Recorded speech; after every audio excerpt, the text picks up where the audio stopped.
Manusia ni memang ada sifat semula jadi tamak kan? Sebab tu mudah kena tipu dengan skamer dan terjebak dalam skim cepat kaya. Ada satu skim sebenarnya untuk kaya ni yang ramai orang tahu tapi tak ramai yang buat. Sebab kalau guna proses ni, lambat nak kaya. Tapi kalau anda konsisten dan ikut betul-betul, confirm boleh jadi jutawan. Konsep ni sangat magic sampai Albert Einstein sendiri panggil dia sebagai keajaiban ke-8 di dunia.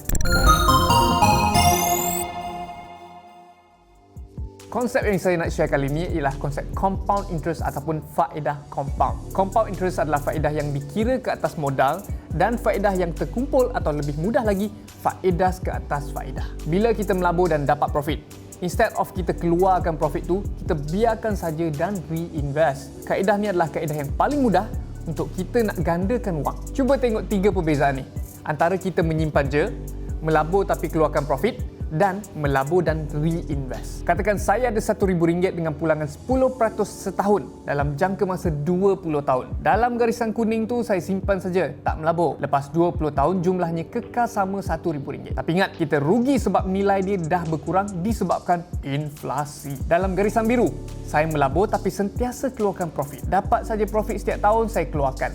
Lepas 20 tahun, saya hanya dapat RM3,000. Tapi apa jadi kalau saya biar saja RM1,000 ni berganda? Lepas 20 tahun saya dapat RM6,700 tanpa buat apa-apa. Itu baru RM1,000. Apa jadi kalau setiap bulan kita tambah RM100? Aspek terpenting dalam compounding interest adalah masa. Sekarang saya nak bawa anda tengok pula perbezaan dua individu ni yang melabur pada usia berbeza. Aiman dan Badli. Mereka berdua nak bersara umur 65 tahun.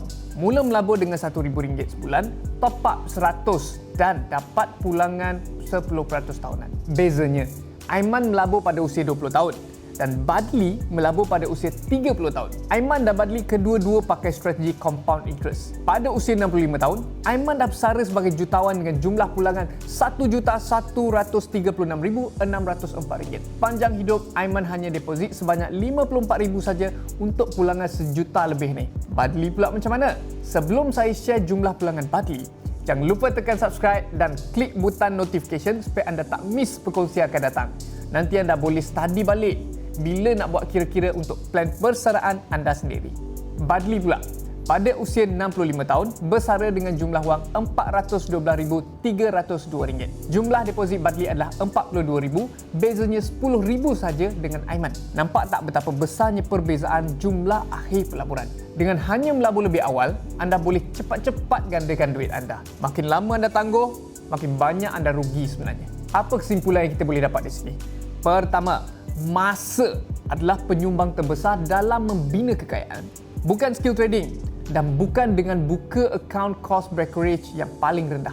Makin cepat anda mula, makin cepat keajaiban compound interest ni boleh berlaku. Kedua, jadilah pelabur yang konsisten. Market memang sentiasa ada turun naik dan kebanyakan orang bila market turun, mereka takut nak melabur. Anda tak perlu hiraukan keadaan market. Konsisten je. Ketiga, melabur untuk jangka masa panjang.